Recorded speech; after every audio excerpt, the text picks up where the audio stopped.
오늘 여러분과 함께 은혜 받고자 하는 본문의 말씀은 창세기 9장 20절로 27절 말씀이 되겠습니다. 제가 여러분을 대신해서 말씀을 봉독에 올려드리겠습니다. 창세기 9장 20절로부터 27절입니다.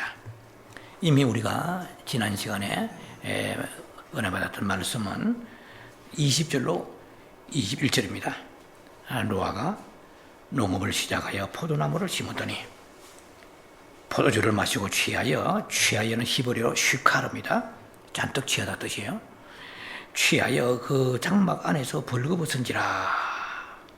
오늘부터 이제 오늘 말씀에 여러분과 은혜 받을 말씀 본문입니다.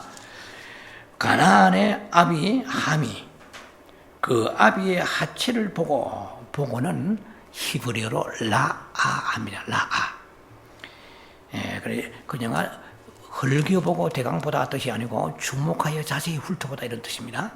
라아, 주목하여 자세히 살펴보다 이 말이에요. 가나안의 아비함이 그 아비의 하체를 자세히 주목하여 살펴보고 밖으로 나가서 두 형제에게 보고하매, 두 형제에게 고하매. 23절에 셈과 야벳이 옷을 취하여 자기들의 어깨에 메고 뒷걸음쳐 들어가서 아비의 하체에 덮었으며 그들의 얼굴을 돌이키고 그 아비의 하체를 보지 아니하였더라. 노아가 술이 깨어 그 작은 아들이 자기 행한 일을 알고. 24절, 이거 굉장히 어려운 내용입니다. 24절 한 것들이 어렵다 보다도 해석이 쉽지 않아요.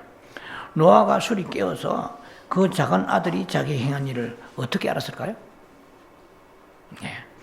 자, 25절에 이에 가로되 가나안은 저주를 받아 그 형제의 종들의 종이 되기를 원하노라. 이 가나안은 함의 넷째 아들입니다. 이게 아들이 튀어나버려요. 바로 노아의 손자입니다. 이 손자가 이게서 희생을 당해버려요. 자, 그래서 성경은 여러분 연구를 우리가 목회자가 전문가로 연구를 합니다만은 성경은 굉장히 깊이 연구하지 않으면 수박 끄달깁니다. 자, 오늘 여러분과 함께 말씀을 나누자 하는 말씀의 제목은 노아의 실패와 하나님의 통치권이라는 말씀을 가지고 여러분과 은혜를 나눌 것입니다. 노아의 영성의 11번째 시간입니다. 노아는 잘 나갈 때에 형통할 때 실패했습니다. 노아는 이제 새로운 땅에서 하나님이 번성하고 형통하고 축복하는 그 땅에서 둘도 없는 지도자였습니다. 어떤 주석에 의하면 노아가 사실은 둘째 아담이 아닌가 라는 그런 주석가도 있습니다. 사실 둘째 아담은 고린도 15장에 45절 보면 예수님이시죠. 위상이 그렇다 말이에요. 노아가 그러한 아주 높은 포지션에 있었습니다. 온 땅의 인류의 조상의 위치에 올랐습니다. 그리고 이미 우리가 아는 바와 같이 그의 기업인 포도원 농작도 경작도 너무너무 농사가 풍성하게 소출이 많았습니다. 한마디로 부족함이 없었어요. 그런데 노아는 엄청난 축복 아래서 서서히 긴장이 풀리기 시작했습니다. 그래서 이제 술을 즐기게 되었습니다. 그 당시에 음료수가 물이 귀하니까 포도주를 마신다 하더라도 이건 좀 오버했습니다. 그러니까 취의 정도가 심해서 히브리어로 슈카르, 취하다, 슈카르 그래요. 이거는 만취 상태다 이런 뜻이에요. 여러분 운전을 할 때 음주 운전에 그 수치가 있잖아요. 0점 몇몇 이런 수치가 있듯이 만취 상태 정도 되었다 그러면은 이성을 잃을 정도로 술을 고주망태로 마셔버렸다는 것입니다. 그래서 크나큰 부끄럽고 수치스럽고 돌이킬 수 없는 실수를 저질렀습니다. 옷을 다 벗었다는 것입니다. 홀랑 벗어버렸습니다. 그런데 노아는 잠이 깼을 때 이 죄를 자백하지 않았다는 거예요. 제가 미리 말씀드리지만 성경을 윤리나 도덕 교과서로 보는 사람은 절대 하나님 축복을 받을 수 없습니다. 윤리나 도덕을 가르치지만 그 위에 높은 차원의 하나님의 메시지가 있습니다. 그것이 바로 성경은 생명의 책이고 하나님의 통치권에 대해서 메시지를 우리에게 부어부어 주십니다. 오늘은 시간이 여러분과 함께 충분한 시간이 안 되기 때문에 깊이는 제가 들어갈 수 없지만 이 말씀을 듣는 모든 사람들이나 여러분들에게 한 가지 성경을 한번 묵상하면서 생각해 보라고 퀘스천을 드립니다.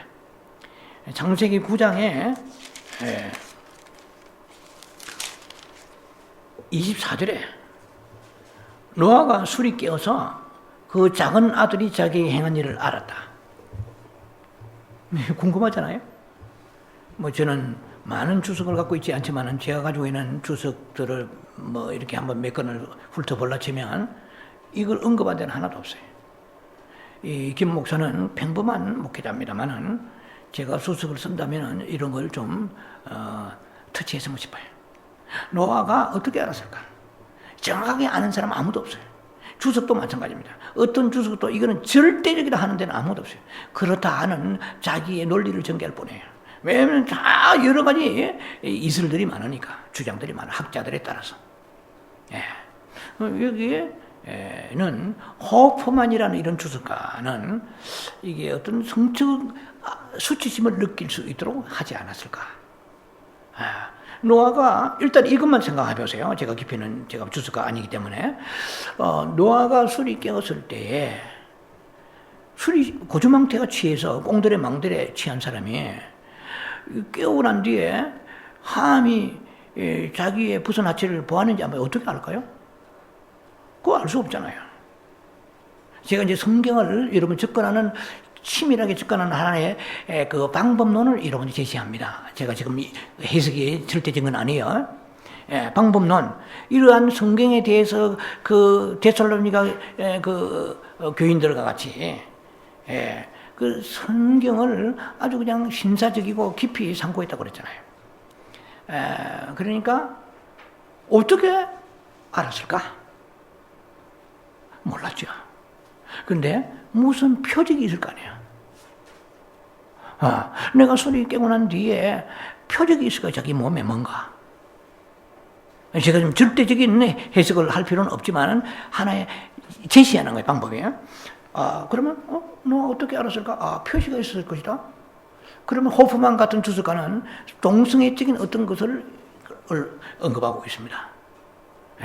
또 하나는 이런 수가 있겠죠. 그 자식들이 함과 셈과 야벳이 밖에서 웅성거리면서 서로 다투는 소리를 듣든지 아니면 무슨 얘기 소리 들을 거야. 네가 잘했니 내가 잘했니 말이야. 야 니만 의인이냐 네가 잘했어? 너는 내가 나가서 너희들한테 아버지 옷벗 혼란 벗고 있다 얘기하니까 나만 그러면 망신당하고 아버지한테 호령을 하고 너희들은 그러면 옷을 뒤에다 갖다 주면 그럼 너희들만 의인되고 나는 뭐냐? 이왕 범죄했으면 너희들도 같이 와서 봐야 될 거 아니야? 근데 왜 옷을 걸치가지고 뒷걸음질 쳐가지고 말이야 이래가지고 할랑 덮어주고 왔냐? 그러니까 이제 셈과 야벳이 이렇게 말합니다. 야, 너 아버지의 그 돌이야? 니만 효자해? 나도 효자야? 그럼 효자가 아버지의 그 벗은 하체를 보고 그것도 보면은 라라 해가지고 유심히 자세히 연구하면서 찾아. 그게 할 도리야? 그냥 볼 수는 있지. 예를 들면 이게 이렇게 주석이 되는 거예요. 이제 그래가지고 다투는 소리를 듣고 야야 밖에서 무슨 소리야? 아니 말이야 함이 말이야 아버지 하체를 보고 말이지 이렇게 했습니다. 그러니까 저희들은 그럼 너희들도 그래서? 그러니까 저희들은 어떻게 그럴 수 있습니까? 아버지 앞에서 저희들은 옷을 뒤로 망토를 이게 걸치고 뒤로 가지고 이렇게 셈과 야벳을 그랬습니다. 이해가 되세요? 그러니까 노아가 듣고 자 이제 세 번째입니다. 이건 제 어느 주석에도 없는 거예요. 제가 하는 거예요. 세 번째 노아가 투시의 은사와 예언의 은사가 있다는 거예요.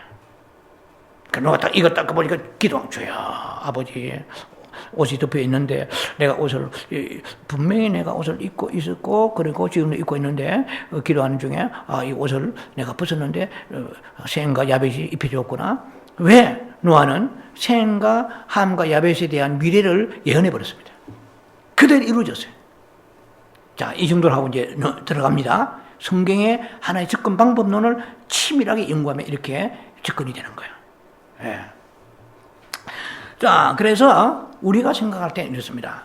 노아가 어쨌든 오케이, anyway, 좋습니다.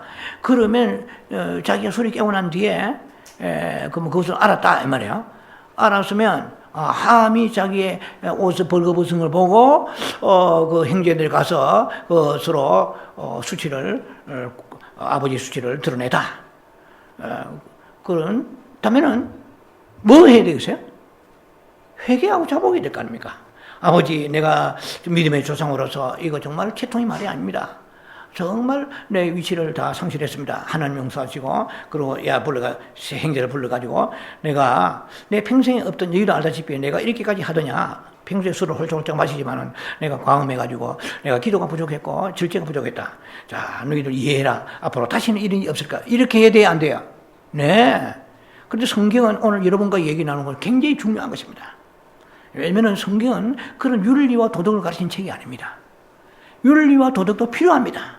그러나 하나님의 주권, 통치권에 대해서 오버하면 안 돼요. 그걸 여러분 오늘 얘기할 때 여러분 은혜가 있기를 바라고요. 여러분 축복이 사람 되기를 바랍니다. 그걸 우리가 잡아야 돼요. 자, 의와 의 해지잖아요. 그렇게 해야 우리가 도리어 마땅하게 성경적으로 이것이 이해가 되어질 텐데, 아니 이제 벌거벗고 자기가 잘못해놓고 함을 불러가지고 저주해버려요. 의아해하지 않습니까?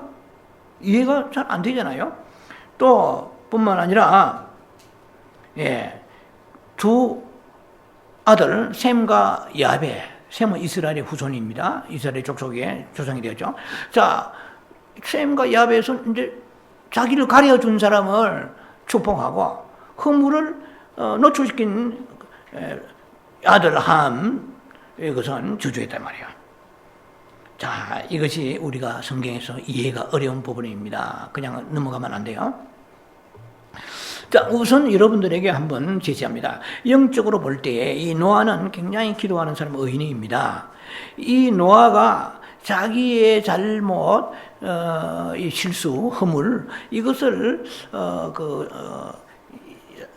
자녀들에게 자백하고 또 이해를 용서를 구하고 하나님 앞에 나와서 겸손하게 회개하는 것이 쉽겠어요. 아니면 하나님의 통치권 아래서 오히려 하나님의 통치적인 입장에서 축복하고 저주하는 게 쉽겠느냐는 거예요. 예.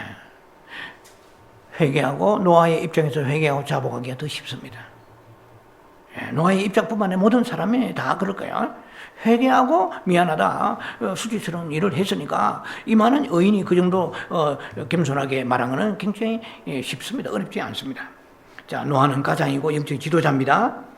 모든 사람이 주목하는 가운데 실패했기 때문에 그 영향력이 큽니다.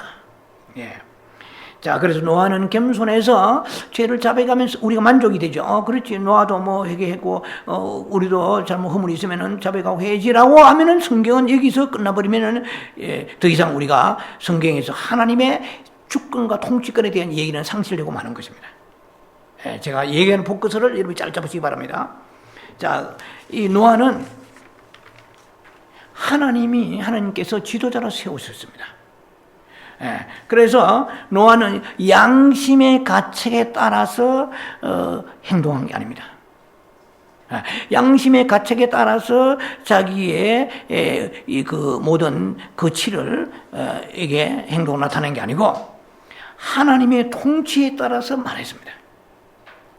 우리가 평소에 성경을 안다고 하는 사람들이지만 이게 접근이 잘 안 될 거예요. 사고가.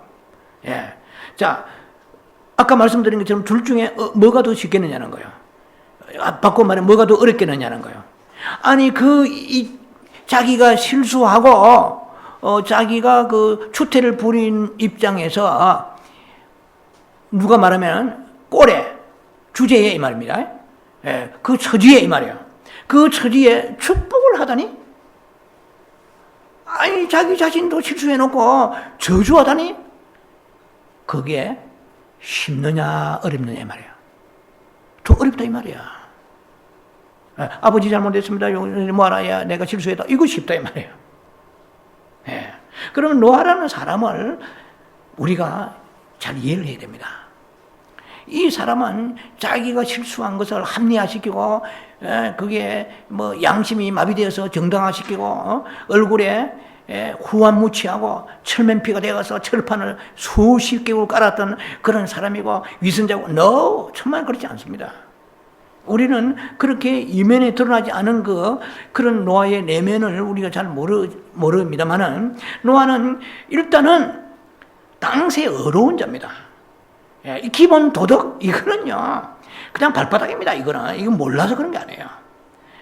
노아도 마음에 캥기고 미안함이 왜 없겠어요? 하지만 노아는 그렇게 말하기보다도 오히려 노아는 축복과 저주를 가지고 그 세 자녀 앞에 섰습니다. 자, 그래서 만일 노아가 자기의 실패를 얘기하고 거기서 끝나버렸다면 성경은 어떻게 되느냐면, 성경을 우리가 볼 때에 얻을 것이 없습니다. 도덕책입니다. 그냥 학교에서 중고등학교에 가서 도덕시간 늘리면 되는 거예요. 그래서 성경은 그런 그 차원을 넘습니다. 그걸 알아요. 우리가 왜 예수를 믿으며 진정한 하나님의 축복을 아래 들어가지 못하고 축복을 놓치고 있는가, 이게 다 나와 있어요. 이 말씀 속에서 우리가 볼 수 있습니다. 자, 그래서 뭐 실패를 자인하고 미안하다 그래가지고 뭐 그 저녁에 모이가 파티하고 뭐 이렇게 서로 허깅하고 끝난 게 아니에요. 만약에 그렇게 되었다고 그러면은 그 후손들은 어떻게 되었을 것인가? 셈의 후손들, 그리고 야벳의 후손이 창대케 되고 복을 받았을까? 우리의 복은 어디서 오냐면은 하나님의 대리 주권자, 권위자로 통해서 온다는 거 확실하게 명시해야 됩니다. 이건 오늘 제가 여러분하고 설교하는 이 설교를 여러분만 듣는 게 아니에요. 여러 많은 채널을 통해서 듣는 사람이 있을 것입니다. 우리가 확실하게 알자고요. 제가 개인적으로 목회자의 뭐 권위를 세우고 가자로 개편이라 해가지고 목회자 편에서 그런 게 아니에요. 저는 성경 편이지 사람 편이 아닙니다. 사람 편에 서가지고 제가 오히려 하나님의 얻어 터지지 저한테 아무 유익이 없어요. 성경이 가는 데까지 가야 돼요. 성경이 아니라면 아니고 길하면 긴 거예요. 죽어도 깨나라. 우리는 성경을 통해 복을 받지, 인간의 윤리나 아니면 철학이나 신학을 통해서, 교리를 통해서 이거 아무 소용 없습니다. 도덕을 통해서 축복받는 게 아니에요. 자, 그래서 하나님의 오이코노미아, 경륜이라요. 하나님은 이 우주를 창조하시고 인간을 지으실 때에 당신의 경륜을 가지고 있습니다. 헬라어 오이코노미안이라는데 영어로 어드미니스트레이션이요. 하나의 행정을 가지고 있고 경륜을 가지고 있습니다. 무슨 일을 계획하실 때에 치밀하게 그 어떤 조직적으로 계획을 하고 있는 게 있어요. 하나님께서 이 우주를 창조하시고 인간을 지으실 때에 뭐 알아서 어디서 뭐 네가 좋은 대로 살아라, 복골 복이다, 능력대로 알아서 해라, 이렇게 하지 않으세요. 하나님이 정확하게 거주와 경계를 정하실 뿐만 아니라 하나님의 이 세상을 통치하시는 하나님만이 갖고 계시는 주권적인 방법이 있다는 것입니다. 우리는 하나님의 통치 아래 들어가야 돼요. 통치 밖에 있으면 이것은 사탄의 밥이 되는 것입니다. 이게 무서운 거예요. 우리는 하나님 통치 아래 들어있어요. 하나님 통치는 어떻게 하십니까? 당신이 세우신 하나님의 말씀의 권위와 그 권위를 선포하는 주의 종들을 통하여 이 일을 하신다는 것을 알아야 됩니다. 그래서 오늘날 이 시대의 교회들이 하나님의 통치와 권위가 무너져가고 있습니다. 그래서 많은 성도들이 복을 잃고 있는 거예요. 그걸 아셔야 됩니다. 우리는 육체가 원해서 살아서 되는 게 아니에요. 그리고 내 혼이 원해서 살아서 되는 게 아닙니다. 영이신 말씀이 가는 대로 가야 됩니다. 자, 하나님의 경륜과 하나님의 행정이 어떻게 되어 있는 거예요? 만약에 이렇게 여기에 노아가 술이 깨어서 이제 일어나가지고 미안하다, 하나님 회개했다 하고 끝나버리면은 하나님의 경륜과 하나님의 통치는 회파되고 마는 것입니다.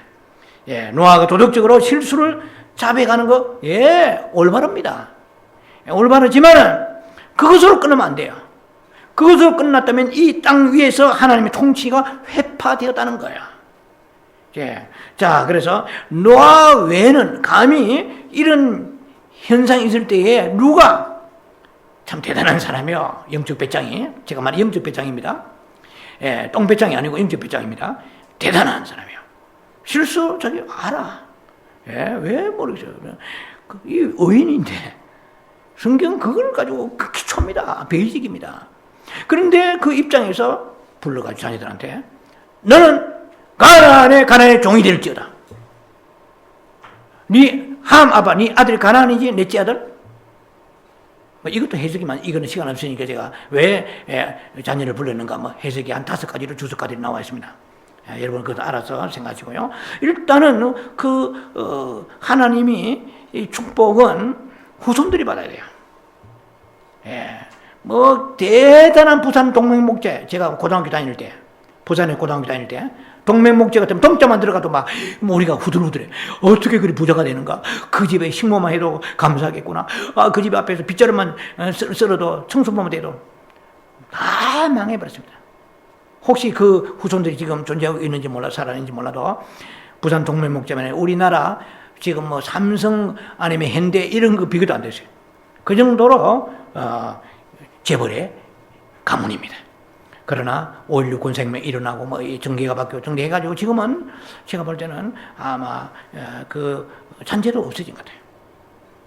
이 세상의 부귀 영광은 그렇습니다만은 어쨌든 그러한 지금 노아가 실수를 했는데도 불구하고 축복을 한 거야. 근데 그 축복이 이루어진 거야. 노아가 자기가 실수해놓고 그 저주가 이루어진 거야. 안 이루어져야 되잖아요. 우리말로 니나 잘하시오 해야 되잖아요. 그럼 니나 잘 못했는데 축복이, 이걸 알아야 돼요, 성경에서. 그렇다고 제가 목회자가 실수를 두드라는 게 아니에요. 끝까지 목회자는 모든 도덕과 윤리와 삶에 있어서의 청빈하고 모범이 되는 삶을 살아야 됩니다. 안 그러면 이 거짓된 소위 사건 목자가 되는 거예요. 거짓 선지가 되는 거예요.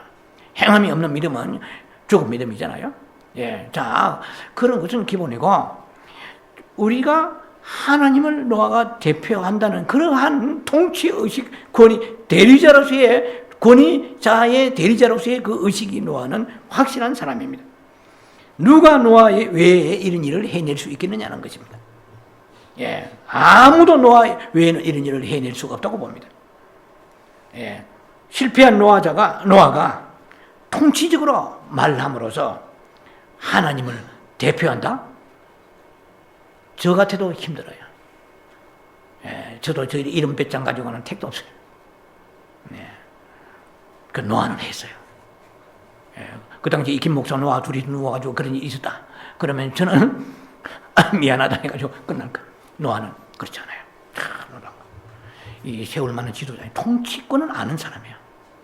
성도들도요, 하나님의 통치권을 모르면 제가 볼 때 축복받게 있습니다. 자꾸 교회에서 목회자의 허물이나 아니면은 사람의 껍데기 가지고 감론 을박하다 끝나버립니다. 그런 교회 시끄러워요. 그럼 후손도 복을 받지 못합니다. 우리는요, 아까 저 동맹목재 얘기했지만은 후손이 복을 받아요. 주님이 오실 날까지. 내가 당대에 대단한 목회자가 되었다. 전 세계 유명한데 그 사무엘 같이 대단하잖아요. 사무엘이 선지자예요. 한나의 아들. 사무엘 같은 위대한 선지자가 있습니까? 근데 그 자녀들, 새끼들은 다 망가져버렸어요. 이런 것을 뭘 얘기하냐면 사무엘이 잘못된 게 아니야. 그것은 사무엘의 문제가 있다는 것이 아니라 우리들에게 하나의 경고를 주는 것입니다. 당대의 위대한 선지자지만은 그러나 그 후손들이 복을 받아야 되느니라. 그런 깊은 의미가 있는 것입니다. 자, 그래서 노아가 그 함을 저주하니까 가나안이라는 것은 지금 소멸 다수 돼버렸지만은 어떤 학자들은 아프리카인이라고 얘기를 하긴 합니다만 어쨌든 가나안은 아주 멸절되었고 저주받아버렸습니다. 자, 노아가 이런 식으로 자기가 그 옷을 벌거벗고 추태를 부렸으면 양심상 노아는 분명히 편치 않았습니다. 끓임이 있을 것입니다. 번민했을 것입니다. 내가 아버지로서 그리고 지도자로서 이게 뭔가 하고 자책했을 거예요. 그런데다가 마귀도 한술 더 떠가지고 마귀가 또한 정죄합니다. 마귀는 뭘 가지고 율법을 가지고 정죄합니다. 아주 맹수입니다. 이 존재는 욥을 통해서 알 수 있잖아요. 욥기 1장에 아주 하나님 앞에 나가서 뭐라고 합니까? 욥이 그렇게 동방의 의인으로 복을 받았어요? 하나님 복을 안 주시면 그렇게 잘 섬기겠어요? 이게 참 보통 얘기 아니에요. 사탄은 아주 정지하고 참소하는 맹수입니다. 그런데 이 지금 노아에게도 그러지 않겠어요? 니나 잘하시오 하지 않겠어요? 네가 인류의 지도자고 네가 의인이라? 당시 의인 좋아하네. 당시 의인이 술 처먹고 홀랑 벗어? 너는 네가 축복하고 저주한 거 안 이루어져. 니나 잘하시오. 그렇지 않겠어요? 그래서 그대로 마귀의 참수도 이루지 않았어요. 하나님의 통치권대로 이루어진 거야. 마귀가 랄지라고 제가 씁니다만 RALZI 여러분 아시는 분 아세요? 랄지를 거꾸로 바로 어순을 바꾸세요. 감이 아직 안 오신다? 예. 자, 마귀는 양심하게 송세했지만은 그러나 바로 노아는 자기의 선포도 이루어진 거예요. 그 얘기가. 만약에 오늘날 이런 상황들이 교회에서 2000년 역사 가운데서 교회 안에 지금도 교회 문제가 있는 교회들이 한두 개가 아닐 거예요. 이 지상에. 그런데 이 하나님의 통치권을 가지고 그렇게 실행하는 목회자나 주의 종들이 몇이나 있겠습니까? 제가 볼 때는 거의 없다고 봅니다. 그리고 하나님의 신성한 통치권이 역사하지 않죠. 거기서는. 여러분 설교를 잘 들으셔야 됩니다. 제가 흑백 논리를 얘기하는 게 아니에요. 하나님 통치권에 포커스를 두고 여러분과 얘기를 나누는 것입니다. 자, 인간의 관념대로 노아를 판단하면 안 돼요. 우리는 거기에 훈련되어 있습니다. 딱 하면 입 벌어지고 눈 뜨면 귀 딱 열리면 자기의 부패한 인간의 통념을 가지고 관념을 가지고 평가해버립니다. 그 잣대를 가지고 되는데 명수입니다. 그래서 주님께서는 로마서 2장과 마태복음 7장에 비판하지 마 이랬습니다. 네 비판은 네가 그대로 네가 행하구나. 네가 오히려 비판받으리라. 비판할 자격이 없어요. 없는데도 불구하고 우리는 우리의 속 사람은 거듭났지만 그 사람은 생긴 대로 막 나가는 거야. 이게 우리 축복을 다 막고 있는 것입니다. 나중에 네가 하나님 심판받은 말씀했잖아요. 예. 자, 이 말씀이 깊기 때문에 어느 정도까지 갈지는 모르겠지만 상당히 많이 고민하면서 말씀을 준비했습니다. 다 여러분들이 해소할 수 있는 그런 메시지는 안 될지 모릅니다. 왜냐하면 케이스 바이 케이스니까 많은 케이스가 있잖아요. 그 케이스, 목사님 이런 케이스 어떻게 하면 이런 다 제가 대답할 수 없어요. 제가 근본 원리를 지금 얘기하는 것입니다. 통치권 원리. 자, 그래서 통치에 대해서 노아는 아주 성서적으로 좋은 모델 케이스요. 그리고 샘플이 되는 그러한 사람입니다. 예. 자, 그는 비록 실수하고 실패했지만 그러나 그가 통치를 하나님의 통치를 권위를 상실하지 않고 말함으로써 그는 아주 스트롱한 사람입니다. 강한 사람이에요. 예. 사실상 노아도 사람인데 그렇게 하기는 쉽지 않았을 거예요. 우리는 노아의 실패적인 측면, 도덕적이고 윤리적인, 죄송합니다. 제가 목이 조금 가는 건데 노아의 그 도덕적, 윤리적, 실패적 측면에서만 노아를 보면 안 돼요. 노아를 보는 관점이 그의 통치적 측면에서 관점을 가지고 우리가 봐야 됩니다. 트랜스포해야 됩니다. 생각을 좀 바꿔야 됩니다. 자, 그래서 우리가 물론 노아는 분명히 잘못했습니다. 노아의 그런 지도적 위치에서 그렇게 한다는 것은 어떻게 이해가 되겠습니까? 느슨하고 술 취하고 이것은 분명히 부주의했습니다. 그럼에도 불구하고 우리는 하나님의 통치적 관점에서 노아를 이해하고 보아야 됩니다. 네, 회개는 노아가 알아서 했을 것입니다. 분명히 그것까지 걱정할 필요 없어요. 예, 너무 회개까지 걱정할 필요 없어요. 예, 자. 인도자가 그러면 현실적으로 봅시다. 인도자가 여러분의 영적인 지도자, 인도자가 잘못됐을 때 어떻게 할까요? 예, 인도자가 잘못됐을 때 제가 지금 30년 목회하면서 주변에 많은 목회자나 혹은 그러한 간접적으로 직접적으로 들어본 바에 의하면 두 부류로 나눠집니다. 이 대한 간증도 많습니다만은 제가 이걸 시간을 생략합니다. 하나는 하나님의 통치적 관점에서 보면서 그것을 조심스럽게 대처하는 그런 부류의 사람들이 있습니다. 두 번째, 두 번째는 어떤 사람이냐? 이것을 윤리와 도덕적인 관점, 그 실패, 허물, 실패, 이런 인간적 관점에서 자를 갖다 대는 사람이 있습니다. 두 가지입니다. 여러분은 주로 어디에 속해 왔습니까? 여러분 잘 한번 적용해 보시기 바랍니다. 그러면 신성한 통치가 과연 무엇이냐는 거예요. 신성한 통치. 이것은 인간의 실패와 실수가 그렇게 문제가 안 된다는 것입니다. 인도자가 옳든지 그렇든지 입을 갖다 대지 말라는 거야. 우리 자꾸 막 입이 가려워서 간질간질해가 나오잖아요. 자, 하나님의 통치는 인도자의 실수와 실패를 뛰어넘어서 통치는 아주 소중한 것입니다. 안 그러면 이 우주와 세상을 하나님이 통치에 다스려 나가실 수가 없는 거야. 매일 앉아가지고 송사나 해가지고 네가 옳으니 그렇게 해서 하나님의 이 우주를 어드미니스트레이션 행정하실 수 없고 오이코노미안 해서 하나님께서는 경륜으로 이 우주 지상을 끌고 가실 수가 없는 것입니다. 우리가 이런 질문을 할 수 있습니다. 로마서 13장 1절 2절에 보면은 이런 말씀이 있습니다. 각 사람은 위에 있는 권세에 굴복하라 되어 있어요. 이 성경은 그렇게 되면 성경만 보면은 아멘입니다. 이 노멘 할 사람 아무도 없어요. 아멘입니다. 모든 권세는 하나님께로 나지 않은 게 없다 말이야. 다 굴복해라. 이제 그러면은 그 성경은 대해서는 우리가 아멘인데 현실로 적응하면은 노멘 돼요. 혹은 갈등이 있습니다. 수많은 질문이 쏟아져 나오는 거예요. 이제 우선 나도 한국의 문재인 대통령을 예를 들면 뭐 그 깊이 제가 얘기할 건 없습니다만 그러면은 사회주의고 공산화되어 가는데 지도자가 그럼 어떻게 될 것입니까 하고 얘기할 때 이게 칼빈의 그런 교리라 할까요? 뭐 칼빈은 굉장히 유명한 신학자이지 않습니까? 소극적인 두 가지 얘기해줘요. 적극적이고 그다음 두 번째 소극적인 그런 관점에서 보는 것이다. 적극적이라면은 조금 더 사회 참여적이고 소극적이라 그러면은 조금 어느 면에는 그것이 성경에 그거는 너무 정치 관여하는 게 안 좋다 뭐 이렇게 볼 수 있다고 얘기를 했습니다만 정확한 대답은 아무도 할 수 없어요. 그러나 제가 오랫동안이라고 나름대로의 말씀을 준비해 고민한 게 있어요. 여러 가지로 다 얘기할 수 없지만 나름대로 생각한 게 뭐냐면은 로마서 12장 2절에 보면은 이 세대를 본받지 말라고 그랬어요.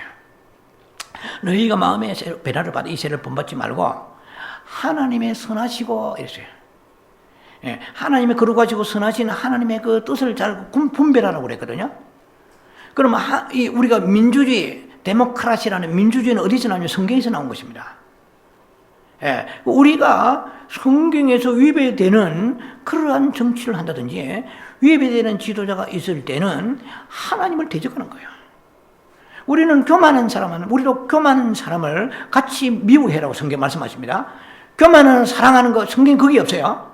그거는 도덕군자지. 그거는 뭐 공자가 구원받았겠습니까? 이거 성경은 도덕책이 아닙니다. 하나님의 주권이 강하게 흘러가는 통치권의 책입니다.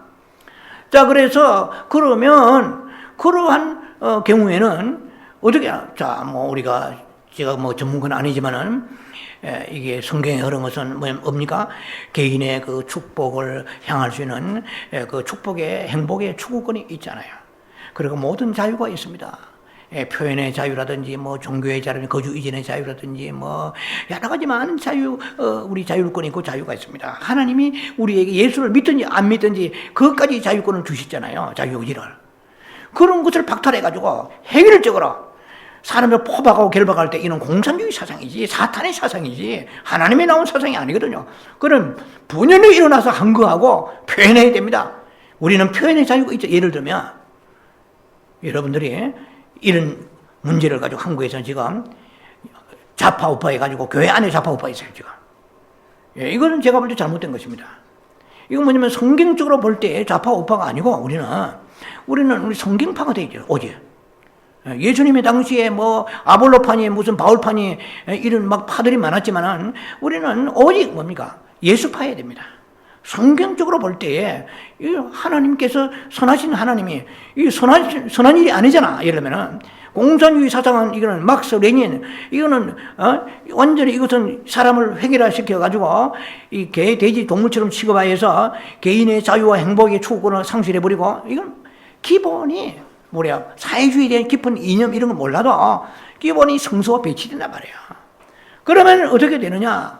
여러분 디모데전서 2장 2절을 보면은 여러분들이 그렇게 종교의 압박이 들어갑니다. 그렇게 되면. 사회주의나 공산주의 배후의 사상은 사탄의 역사이기 때문에 꼭 노리는 게 종교입니다. 그래서 종교의 자유를 박탈한 것이 2020년 내년 6월달 되면은 유엔에서 이제 그 종교 통합에 대한 기관이 생기게 되면 발등에 불이 떨어진 것입니다. 그러면 성경에서 주 예수 외에는 구원이 없습니다 하면은 제피가요. 쉽게 말하면. 이러한 시대가 코앞에 와 있어. 그러면 그것을 가지고 핍박한다.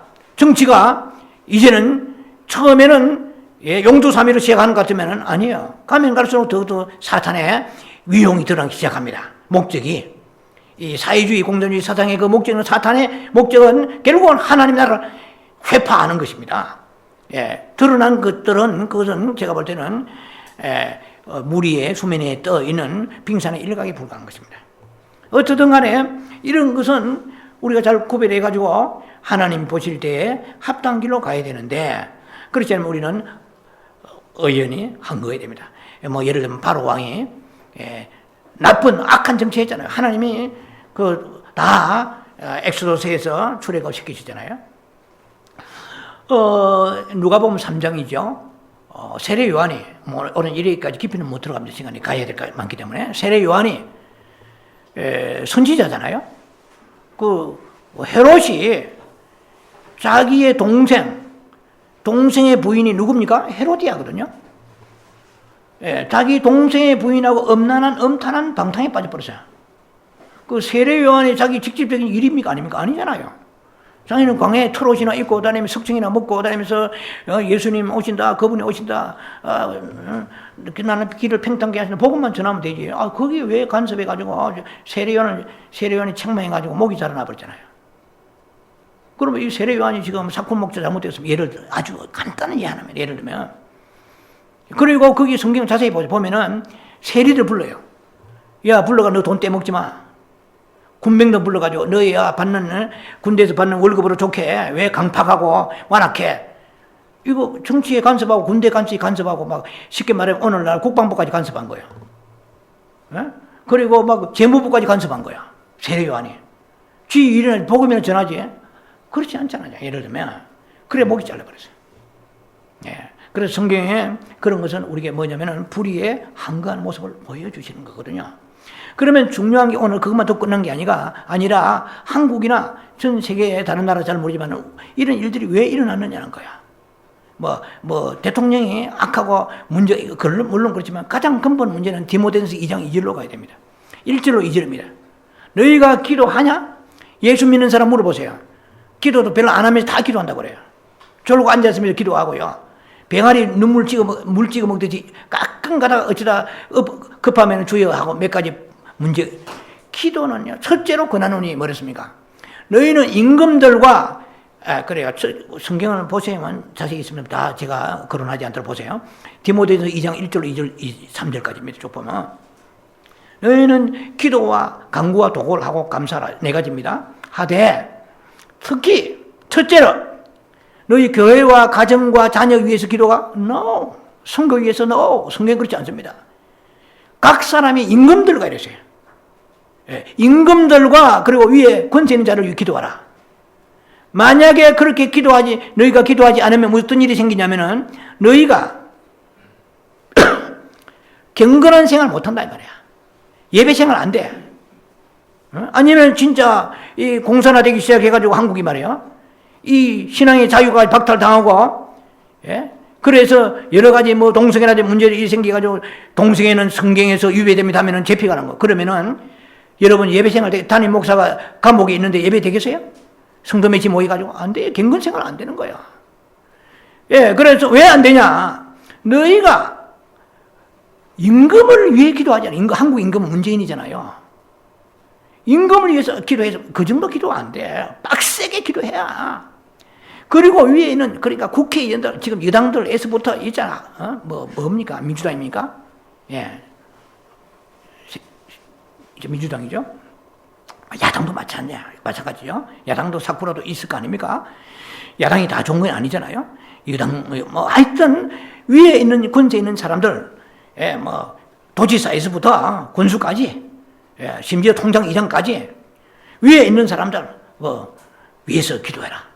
안 그러면 너희가 경건한 생활 못한다는 거야. 신앙생활 옳게 못한다 말이야. 나라가 공산화되는데 뭔 신앙이, 북한에 신앙이 있습니까? 안 되잖아요. 무슨 경건생활 돼. 그 다음에 너희가 위에 있는 대통령이나 아니면 정치가들 위해 기도하지 않으면 단정한 생활이 안 돼. 샤워도 옳게 못해. 머리가 막 깡나발 해가지고 까치집을 해가 샤워도 왜? 마음이 지금 나라가 엉망진창 돼 있는데 언제 샤워해가지고 훅까지하고 머리 단정하고 나올 게 길을 있어요. 단정이도 안 돼요.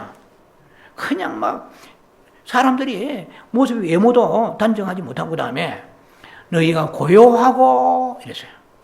지금 한국에 보세요. 매주마다 토요일마다 할배할매들이 연세 많은 분들이 태그 집에 나오고 그 생고생이잖아. 2년째인가 지금 계속해서. 그럼 고요한 생활이에요. 평안한 생활이 안 되는 거예요. 앉으면은 막 문재인 욕하고, 지금 여당의 문제들 막 이런데, 그 평안이 없잖아요. 그리고 막 집안끼리 싸움이 일어나는 거예요, 또. 왜 이러냐? 집안 안에서 젊은 사람하고 나이 많은 사람하고 여당, 야당 갈라져가지고 좌파, 우파 갈라지는 거예요, 이제. 평안이 있습니까? 평안이 생활이 안 되는 거예요. 고요함이 있습니까? 매일 다투고 싸우고 막 TV에 틀고 유튜브 틀으면 싸우는 소리고 비판. 성경을요 자세히 봐야 돼요. 너희가 그 원인이 사실은 한국의 대통령이나 정치가 돼 있는 것이 아니고 근본으로 기도가 죽었다는 거예요. 한국 교회가 배가 불러가지고 이제 저도 기도가 부족한 사람이지만 성경에 우리 찔림받아야 돼요. 아버지 그러면 지금이라도 회개하고 기도하겠나이다 했는데 지금도 안 하고 그러면 안 돼요. 예, 자 그래서 이스라엘의 바벨론 나라의 이스라엘의 대단한 이스라엘의 그 성지이지만은 그러나 포로가 되어서 그 성전은 영원하리로다 견고하리로다. 시편 46편 47, 48 이렇게 보세요. 다 회파돼가 성전이 불타버렸어요. 자, 우리가 알아야 됩니다. 예, 바벨론 포로 70년 포로 됐잖아요. 예, 기독교에서 이제 하나님 알아지켜주지 않습니다. 절대로. 성경대로 너희가 먼저 선교지 나라와 먼저 그 나라 의를 구하라 하니까 이거 임금은 빼고 첫째로 권하노니 그랬어요. 사도 바울이 디모데에게 첫째로 너희가 무엇보다 첫째로 기도하는데 임금을 기도해라. 그래야 너희가 신앙생활 되는 거야. 공산주의 가면 선교 됩니까? 안 됩니다. 공산주의, 이 사회주의 이것은 사탄이 되지가는데 모든 사람 숙청되고 사형입니다. 참 성경 깊은 말씀입니다. 그래서 우리가 먼저 기도하지 않은 회개를 해, 기도하지 않은 죄를. 그래서 성경의 사무엘상 그 12장 23절에 기도 쉬는 죄를 범하지 말라고. 기도 쉬는 게 죄단 말이에요. 많은 죄를 지어놓고 윤리적인 죄나 고백하고 이렇게 되겠습니까? 자, 지금 우리가 그 노아에 대한 통치권에 대한 말씀을 나누다가 이것이 현실적으로 지금 상당히 궁금한 문제이기 때문에 제가 약간 터치하고 지나가는 것입니다. 자, 그래서 우리는 신성한 통치 이것을 정확히 알지 못하면은 우리는 성경을 도덕책이나 윤리식으로 객화시키고 마는 것입니다. 그러면 결국 우리에게 축복이 임하지 않습니다. 예. 인도자의 실패를 드러낸 것은 이거 노아의 벌거벗은 것을 함이 이거 그 분명히 오늘날 얘기하면 FACT 좋아하잖아요. 팩트입니까 아닙니까? 그죠, 팩트죠. 팩트를 너무 좋아하면 안 돼요. 예, 팩트가 물론 필요하지만 노아의 벌거벗은 사실을 아버지 벌거벗은 사실이 함이 거짓말했어요? 라이어 거짓말했습니까? 팩트잖아요.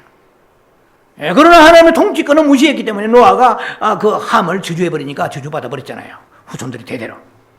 만약에 노아가 영적인 지도자나 통치권 위임자가 아니었다면 문제는 별게 없어요. 예, 그러나 노아는 지금 그 위치가 다릅니다. 예. 자, 노아는 영적 지도자이며 땅 위에 있는 하나님의 그 권위를 대표하는 권위자입니다. 가장 쉽게 말해 오늘날 주의 종들입니다. 너무 어렵게 생각지 마세요. 예. 주의 종들은 성도들에게 수많은 메시지를 통해서 성경에서 얘기하는 복을 받기를 하나님께서 원하시기 때문에 세우신 주의 종이에요. 그런 주의 종들이 실수가 있어요, 없어요? 저로부터 실수 많습니다. 그러면 성경을 보잖아요. 모세를 보자는 말이에요. 모세. 모세가 구스 여자, 오늘날 말하면 흑인이요. 이스라엘 사람들은 성별된 민족이잖아요. 구스 여인을 와이프로 삼았어요. 그러니까 모세의 그 누나 미리암이 속이 부글부글 끓는 거예요. 그래서 모세는 막 책망하고 거슬리는 말을 했습니다. 그런데 하나님은 누구 손을 들어주셨어요? 미리암의 손을 들어주셨습니까? 모세의 손을 들어줍니까? 자, 미리암이 얼굴에 문둥병이 걸려버렸어요. 제가 볼 때 상당히 미인이었을 거예요. 예, 그 고운 얼굴에 문둥병이 확 걸려버렸어요. 자, 이거는 하나님의 통치권에 손을 댄 거예요. 예, 손을 대야 될 텐데, 대야 되는데, 미리암이 윤리 도덕적으로 볼 때, 여러 가지로 믿음으로 볼 때 나름대로, 그러나 결국은 당한 것은 미리암이 당한 것입니다. 하나님의 대리권위자, 대리권위자에게 잘못 손을 댔기 때문에 저주받았습니다. 모세가 저주를 받아야 될 것 같은데, 안 그래요. 모세는 생생했습니다. 얼굴이 생생했어요. 자, 신명기 27장 16절에 보면은, 성경대로 보면은, 부모를 경홀히 여기는 자가 있습니다. 여러분, 젊은 사람들은, 다 자세히 들어야 됩니다. 우리가 복받을 일을 해야 복받는다 말이 있습니다만은, 성경을 봐요. 신명기 27장 16절에, 부모를 경홀히 여기는 자는 있어요. 부모를 업신여기고 멸시하는 거예요. 아버지, 그 구세대입니다. 캐캐묵은 세대입니다. 이 꼰대 세대입니다. 할배 세대입니다. 우리는 지금 현대 지금 얼마나 지금 오프라인 시대가 아니에요. 지금 온라인 시대고, 아날로그 시대가 아니에요. 지금 해서면서 깔아뭉개가지고 젊은 이거요. 지금 자멸의 길로 가는 것입니다. 이 성경은요, 이 모든 세상의 도덕과 윤리는 상대적으로 변할 수 있는 것입니다. 모든 세상의 진리는 절대 진리 하나도 없어요. 이 성경은 진리는 영원히 계속되는 거예요. 어떤 시대가 바뀌어도 이 성경의 진리는 1.1도 틀리지 않습니다. 뭐라고 말합니까? 갱몰이 여기는 자는 저주를 받을지어다. 모든 백성은 뭐 할지어다? 아멘 할지어다 이랬어요. 자, 간단한 원리예요. 왜 저주받습니까? 하나님의 대리자인 그 부모를, 이 말입니다. 하나님의 대리자인 그 부모, 그 통치를 내포하기 때문에 그렇어요. 그 뜻은. 그냥 부모가 아니면 나를 낳아주고, 아니면은 학비나 대어주고, 지금까지 키워주고, 이런 정도가 아니고, 부모는 하나님의 통치를 대리하는 대표적 권위를 가지고 있기 때문에 그렇습니다. 하나님은 질서의 하나님이며, 동시에 하나님은 통치의 하나님이십니다. 여러분, 제가 성경을 연구해 보면요, 성경은 아주 철저하게 질서 속에 하나님은 이 우주를 통치하십니다. 처음에 창세기 1장 1절과 2절 보세요. 태초에 천지 하나님이 천지를 창조하시니라. 이 흑암이 가득하고 있어요. 깊음 위에 그 수면이 운행하시니라. 이 땅이 혼돈하고 공허했어요. 카오스입니다. 카오스, 이 혼돈했어요. 혼돈하고 MT하고 공허했습니다. 그래서 창세기 1장 3절에 저 유명한 말씀이죠. 빛이 있으라. 빛이 싹. 그리고 이제 질서가 막 들어갑니다. 그 빛을 뭐요? 밤과 어둠 나눈다 이 말이에요. 그리고 계속해서 이제 성경 창세기 1장입니다. 하나님은 하늘의 궁창을 위에 궁창과 아래 궁창 나누세요. 구분하십니다. 다 정확하게 질서 속에. 하나님만큼 질서를 좋아하시는 분이 없으세요. 그래서 교회의 질서가 없고 가정의 질서가 없으면 망합니다. 정확하게 이 질서 위에 서야 돼요. 그리고 묵과 물을 땅과 이 말이에요. 묵과 물을 나누세요. 그 다음에 하나님은 마구잡이로 어느 날 눈 뜨고 일어나 보니까 꽃이 피었고 뭐 물고기가 뭐 있고 새들이 날아다니는 거, 야, 이렇게 되지 않습니다. 정확하게 창세기 1장 11절로부터 하나님은 창조, 질서 속에 창조하세요. 질서의 하나님이 통치의 하나님이십니다. 그분이 곧 통치의 하나님이십니다. 하나님은 어떻게 만물을 창조하시냐 하면은 맨 먼저 풀을 창조하신 거예요. 이런 풀떼기에 그게 먹을 게 있습니까? 풀을 아무 소나 뜯고, 물론 뭐 이렇게 이 초식동물이 뜯을 수 있지만 사람에게는 아무 의미가 없잖아요. 풀은. 그 다음에 풀과 이제 채소요. 채소의 열매가 있습니다. 예, 거기에 뿌리도 있고, 뭐 무뿌리, 뭐 팥뿌리 다 있잖아요. 그 잎도 먹고, 그리고 거기 열매도 있습니다. 많은 곡식들이. 그 다음에 이제 과일나무의 열매. 순차적으로 질서 속에서 하나님은 창조하십니다. 그리고 그 다음에 어떻게 하십니까? 하나님께서는 물 속에 물고기를 만드세요. 모든 생명이 프로그레시브입니다. 이 진보적으로 창조해가지고 이 질서, 아주 하나님이 질서를 깨는 걸 제일 싫어하세요. 그래서 이제 공중에 나는 새를 만드십니다. 공중에 나는 새, 그 다음에 마지막 날에 땅에 기는 그 육축들, 예, 들짐승, 길짐승 이런 육축들을 만드시고 마지막에 인간을 만드세요. 가장 그 생명의 높은 차원의 생명, 인간의 생명입니다. 그러나 역시 피조물의 생명이기 때문에 하나님의 생명이 들어가야 그 사람이 하나님의 행성을 가지고 하나님의 영광을 돌리는 것이죠. 자, 그것만이 있습니까? 여러분 가만히 생각해 보세요. 하나님이 아담과 하와를 창조하실 때를 생각해 보시라고요. 하나님은 전능하신 분이십니다. 아담을 혼자 두시면 독처하는 것이 좀 공색하고 외롭게 보이는 걸 하나님 모르셨을까요? 전능자입니다. 전시하신 분이십니다. 그런데도 아담을 혼자 딱 처음에 흙을 가지고 코에다 생기를 불어 넣으시고 창세기 2장 7절에 만드시고 난 뒤에 그가 독처하는 것이 보기가 안타까워가지고 갈비뼈를 빼가지고 하와를 만드시잖아요.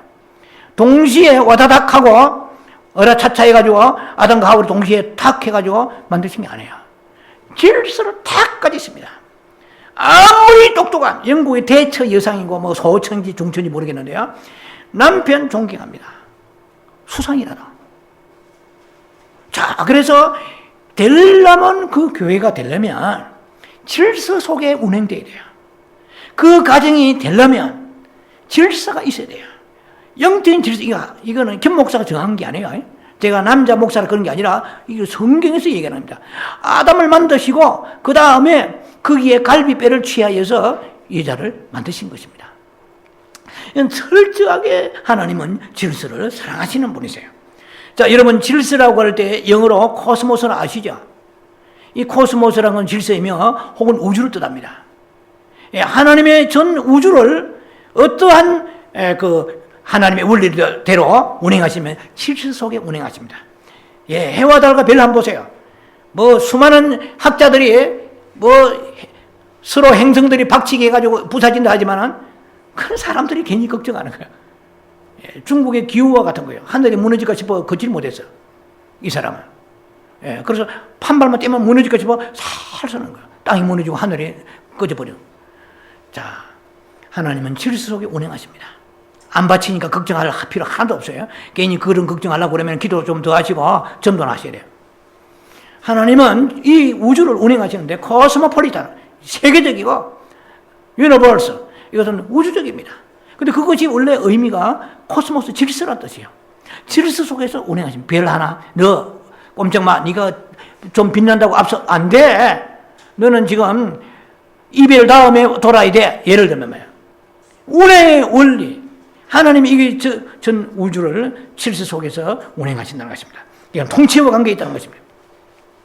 그래서 이 우주적 통치에서 보면은, 관점에 보면은, 자녀들에게 있어서 그 부모는 축복의 근원입니다. 예. 그래서 축복받으라고 부모를, 물론 자녀 낳았으니까 애가 존재하겠지만은 그 부모를 볼 때에 나의 어머니, 아버지는 나의 축복의 통로다. 아브라함이 너를 축복한 자는 축복받는다고 그랬거든요. 예, 그건 아브라함의 후손. 지금 아브라함의 영적 후예들은 오늘 우리지만은 실제로 보면 아브라함은 아브라함과 이삭과 야곱의 하나님, 이스라엘의 하나님. 자, 그래서 그 아브라함을 통해서 하나님께 너를 저주하는 저주받는다. 아유, 아브라함이 뭡니까? 그렇잖아요. 하나님은 노아를 통해서 네가 벌거벗었지만은 그런 네 입에 있는 말대로 이루어지리라. 이게 놀랍잖아요. 그래, 이거 설교를 듣고 뭐 어떤 목회자가 설교를 듣고 목사님 힘 받았습니다. 이러면 안 되는 거고. 그런 의미는 아닙니다. 잘려고 애쓰다 어찌가 실수했는데 그 실수를 가지고 성도들을 씹으면 안 된다는 거예요. 치만 손해요. 그건 영적 원리입니다. 통치권의 원리입니다. 자, 그래서 부모를 거역할 때 이것은 하나님의 통치를 반영하는 거예요. 하나님의 대리권의 권위를 모욕하는 것이 됩니다. 그래서 아버지, 어머니가 마음 상했다는 정도가 아니고 하나님이 함께 마음 상하십니다. 주의 종을 헐뜯으면은 뭐 주의 종은 별게 아니죠. 못 들을 수 있어요. 수무가 수tuk수가 어떻게 듣겠어요? 그게 아니에요. 하나님이 듣고 계시는 거예요. 그래서 오늘 이 함의 후손들이 복을 못 받은 거예요. 그렇게 나름대로 기도하고 교회 봉사하는 것 같은데 입이 싸가지고 문제인 거예요. 이게요 보통 문제 아닙니다. 하나님께서 길을 두 구에 만드시고 입을 하나 만드신 것은 많이 들으라 이 말이에요. 야고보 잘 나와 있잖아요. 야고보 2장에. 우리 말이 온전하면 다 온전하다고 그랬어요. 우리는 말 때문에 망하고요. 누가 잠언서 18장 21절로 기억합니다만 사람이 죽고 사는 해의 권세에 달렸어요. 이 혀를 잘 쓰는 사람은 이 열매를 얻으려고 그래요. 감사합니다. 할렐루야. 네, 될 거예요. 되고 계십니다. 하나님 일하십니다. 이래야 되는데 하나님이 살아계시면 왜 이래? 그런 우리가 부정적인 말은 여러분 잘 알다시피 이스라엘의 정탐꾼들이 가가지고 더 10명이 망해버린 이유가 12명 정탐꾼의 집합대로 올라갔잖아요. 여호수아 갈렙만이 믿음의 말을 했습니다. 쟤들 우리의 밥이라! 이랬어요. 자, 이 장대한 그런 믿음을 가져야 되는데 가보니까 안악 자손들 보니까 택도 없어요. 우리는 메뚜기요. 이 메뚜기 신앙이에요. 이런 사람 항상 팔딱 뛰다가 넘어져 버려요. 한 계절에 가을에 팔딱 뛰다 사라져 버려요. 우리는요 변함이 없어요. 조금 힘들고 고난이 오고 어려움이 어떠라도 후손들이 그 아버지보다 잘 돼야 돼요. 아버지는 위대한데 아이들이 왜 이래? 그러면 안 돼요. 우리는 복을 받아야 돼요. 그러면 우리는 영적 권위를 무시하면 안 되고 그 권위가 주의 종이나 부모로 오늘 귀결되는 거예요. 그래서 우리는 부모를 잘 섬기면은 땅의 장수 복받는다. 에베 6장. 그건 누가 몰라요. 해마다 뭐 어버이날에 아무리 외쳐도 부모의 흠을 보면은 나도 모르게 함의 영이 나와서 그냥 비판해버려요. 어떻게 아버지가 이렇게 하면은 망한 자기의 자매의 길로 가는 것입니다. 주의 종들의 인약함을 가지고 또 씹어도 안 됩니다. 다윗은 하나님 앞에 범죄를 보통 거기 한 게 아닙니다. 우리 아이 안에 바세바를 취하려고 그 군대에 있는 자기의 부하를, 자기의 충성의 부하를 저 가장 격전지에 보내가지고 거기서 칼 맞아 죽어버리게 만들었잖아요. 완전한 범죄를 꿈꾸며 바세바를 취하기 위해서 다윗도요 우리의 똑같은 속성을 가지고 있는 그런 모습이 봅니다. 그런데 또 불구하고 압살롬이 아버지 다윗을 배반했다가 사무엘하 18장 보면은 이 압살롬이 그야말로 이름도 잘 지어야 돼요. 압살롬, 압사당할 놈인데 압살롬이 아버지 다윗의 부하들로 싸우려고 이게 말이 돼요. 이 맛이 간 거예요 벌써. 아버지 왕위를 찬탈하려고 아버지의 그 군사들은 아버지와 같은 권위를 가지고 있는데 싸우려고 하다가 노새를 타고 당나귀 같은 거 타고 달리다가 숯불에서 그 머리가 den공 걸려가지고 공중에 대롱대롱 하는데 요압 장군이 가서 칼로 창을 심장 찔러버렸잖아요. 그래 비참하게 죽어버린 거예요. 아버지 대적하다가. 자, 오늘날에도요 이 시대에 현대가 제 아무리 현대라도요 하나님의 말씀은 영원히 서리라. 영원히 하늘에 굳게 서고 땅에도 하나로 1.1 멸하지 아니하시는 하나님 말씀이십니다. 자, 그래서 하나님은 우리들을 축복하시려고 이런 계명을 내놓으신 것이요. 하나님의 통치하는 방식입니다. 질서 속에 일을 하시는 분이세요. 기분대로 하시는 게 아니에요. 윤리와 도덕대로 하시는 게 아니고 하나님의 통치권자. 그래서 오늘날 교회가 어려운 거예요. 교회 나름대로 열심히 섬긴다고 하지만 많은 교회들이 후손들이 질이 꼬이가지고 문제가 생기는 이유는 가만히 생각해보면 우리 주의 종도 흔히 그럽니다. 부흥회 같은데 요즘에 부흥회도 많지 않지만은 목사를 대기가 주의 종 대기 잘 때니 하나도 없어 하면 사람들이 옛날에는 전부 다 아멘 했습니다. 제가 30년 전에 신앙생활 40년 전에 시작할 때 안 돌아다니는 부흥에 다 은혜 받아도 되겠네. 그러면 주의 종들의 권위를 얼마나 세우는지 막 그런데 사실은 제가 오래 목회 생활 하다 보니까 성도들의 삶을 쭉 지켜보고 성경을 보니까 영적 원리, 통치권의 원리, 이게 참 귀한 역할을 주의 종들이 했다는 것입니다. 그걸 오늘날 성도들이 이런 설교하면은 입이 삐죽거립니다. 목사가 뭐요? 왜 자기만 섬겨? 그러지 않아요. 뭘 섬겨요? 말씀을 섬겨야 돼요. 말씀의 권위대로 우리가 순종할 때 사람도 섬겨지는 것입니다. 말씀을 우리가 먼저 내 마음에 깊이 새기지 않으면 사람의 모양만 보는 거예요. 잘하면 섬기고 안 못하면 안 섬기는 거예요. 제가 옛날에 개척교회 지하실에서 부산에 할 때 참 지나간 얘기가 왜 나오는지 모르겠지만은 헌금을 다 들고 와가지고 오늘 목사 설교 어떻게 하나 참 가슴 아픕니다. 저 교인이었지만 가슴 아픈 거예요. 그리고 일찍이 세상을 떠났습니다. 그건 하나님 앞에 목사가 돈 버는 게 아니잖아요. 몰라서 하나님은 몰라서 안 해요. 몰라도 하나님은 그대로 징계와 저주가 임하는 거예요. 여러분 몰라서 예수 안 믿잖아요. 지옥이 있는 줄 알았으면 누가 예수 안 믿겠어요? 몰라서 안 믿지만 지옥 간단 말이에요. 모르는 걸 내세우면 안 됩니다. 그래서 우리는 하나라도 영적 지식을 깨우쳐줘요. 내 자녀들에게. 다른 많은 기름진 거 좋은 것도 주지만 말씀을 줘요. 그래서 복을 받아라. 부모를 섬기고 영적 권위자는 무시하지 말라. 그러면은 하나님께 약속하신 대로 네가 땅에서 잘 되고 복을 받게 될 것이다. 올해는 말씀을 마칩니다. 함이 왜 저주받았나? 하나님의 권위에 손을 댔기 때문에 그렇습니다. 하나님의 통치에 관여했기 때문에 그렇습니다. 우리는 축복과 저주에 대한 깊은 말씀이 필요합니다. 하나님의 통치권에 관여하지 말고 도덕 윤리적인 인간적인 잣대로 가지고 우리가 하나님의 권위를 회파하면 안 됩니다. 하나님의 영적인 통치권, 권위를 높여드리는 여러분 되어서 주의 축복 아래 있는 여러분 되시기를 주의 이름으로 축원합니다. 기도합니다. 자비하신 아버지 은혜를 감사합니다.